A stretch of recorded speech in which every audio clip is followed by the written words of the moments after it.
Bonjour et bienvenue si vous nous rejoignez sur France 24 à la une de l'actualité. Ces nouveaux affrontements rapportés dans le sud de la Syrie aux abords de Souaïda.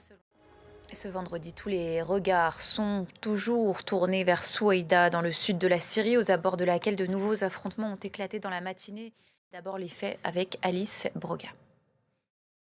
Et c'est le décryptage d'Anne Corpé. Bonjour Anne. Bonjour Nina. L'hôpital de la ville de Souaïda a accueilli plus de 400 corps depuis lundi, selon des sources médicales à l'AFP.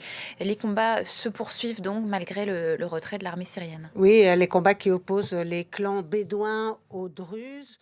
Anne Corpé pour le décryptage. Merci Anne. L'actualité de ce vendredi nous emmène aussi en Allemagne où se tient cet après-midi une réunion des ministres de l'Intérieur sur la question migratoire. L'Union européenne qui maintient aussi sa pression contre la Russie avec un 18e paquet de sanctions annoncé contre le pays. C'est la Russie qui accentue, elle, encore un peu plus la répression en ligne. Les députés russes ont voté jeudi un projet de loi en ce sens. Il prévoit de punir les recherches sur Internet de contenus classés, je cite, extrémistes, dont la définition forcément est à géométrie variable dans le pays. Alice Broga.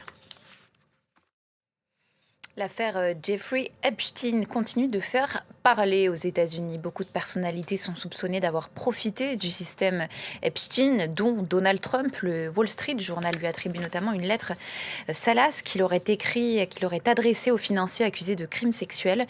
Le président américain nie en bloc et menace de poursuivre le journal.